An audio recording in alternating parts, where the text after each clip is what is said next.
राहुल गांधी की वोटर अधिकार यात्रा से बीजेपी में हड़कंप मचा हुआ है। सियासी माहौल पूरी तरह से महागठबंधन के पक्ष में शिफ्ट हो गया है। बिहार की सियासत में भूचाल आया हुआ है। 17 अगस्त को सासाराम से शुरू हुई राहुल गांधी की यात्रा अब पटना पहुंचने वाली है।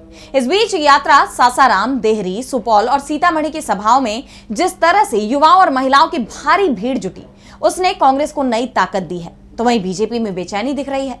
बीजेपी की बौखलाहट आज खुलकर सामने भी आ गई। देखिए ये रिपोर्ट। बीजेपी के वोट बैंक का बड़ा हिस्सा कांग्रेस की तरफ खिसकता दिखाई दे रहा है और इसी की बौखलाहट अब बीजेपी नेताओं के अंदर दिख रही है। राहुल गांधी की यात्रा आरा पहुंची थी। राहुल खुली जीप में रोड शो कर रहे थे, तभी बीजेपी के कार्यकर्ता उन्हें काले झंडे दिखाने पहुंच गए। आप देख रहे हैं कि राहुल गांधी ने खुद गाड़ी रुकवाई, जो नारे लगा रहे थे उन्हें बुलाया, उनसे बात की, उन्हें चॉकलेट निकाल कर दी। फ्लाइंग किस देते हुए राहुल गांधी का काफिला आगे बढ़ गया। राहुल ने साफ कर दिया कि बीजेपी की नफरत को वो मोहब्बत से हराएंगे। राहुल मोहब्बत बांट रहे हैं तो बीजेपी नेता राहुल पर हमले कर रहे हैं। प्रयागराज में बीजेपी नेता और विधान परिषद सदस्य सुरेंद्र चौधरी के समर्थकों ने राहुल गांधी की तस्वीर को पायदान में लगाकर उसका उपयोग किया। सदस्य सुरेंद्र चौधरी ने कहा कि कुछ दिनों में हम टिश्यू पेपर में उनकी तस्वीर छपवा कर उसका उपयोग करेंगे।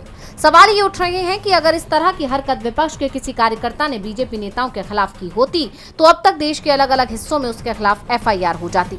एक दिन पहले ही पटना में कांग्रेस के कार्यालय पर बीजेपी नेताओं और नीतीश सरकार में शामिल मंत्री ने हमला बोला था। जिन लोगों ने कांग्रेस कार्यालय में तोड़फोड़ की, उनके वीडियो और तस्वीरें भी सामने आए हैं, लेकिन बिहार में उनके खिलाफ एफआईआर तक दर्ज नहीं हुई। जबकि पीएम मोदी के खिलाफ एक युवक जिसका कांग्रेस से कोई संबंध नहीं है, उसके बयान पर राहुल गांधी के खिलाफ जरूर एफआईआर हो गई है। राहुल के खिलाफ बीजेपी की जो रणनीति है वो अब उस पर ही भारी पड़ती दिखाई दे रही है। सुरेंद्र चौधरी जो आरोप राहुल गांधी पर लगा रहे हैं, उससे राहुल गांधी का कोई संबंध ही नहीं है। ये बात तो पहले ही साफ हो चुकी है कि जिस मंच से पीएम मोदी के खिलाफ अपशब्द कहे गए, राहुल गांधी उस मंच से पहले ही जा चुके थे। कार्यक्रम खत्म हो चुका था।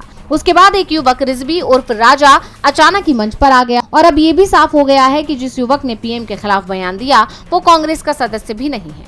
ऐसे में सवाल तो ये उठ रहे हैं कि जिस युवक ने पीएम के खिलाफ अभद्र भाषा का इस्तेमाल किया, वो इस समय जब बिहार पुलिस की गिरफ्त में है, पुलिस भी ये कह रही है कि वो कांग्रेस का सदस्य नहीं है, तो फिर बीजेपी के नेता राहुल को ही क्यों दोषी मान रहे हैं। साफ है, बीजेपी का डर जो राहुल गांधी की लोकप्रियता के चलते दिख रहा है वो सामने आ रहा है। डीवी लाइव की रिपोर्ट।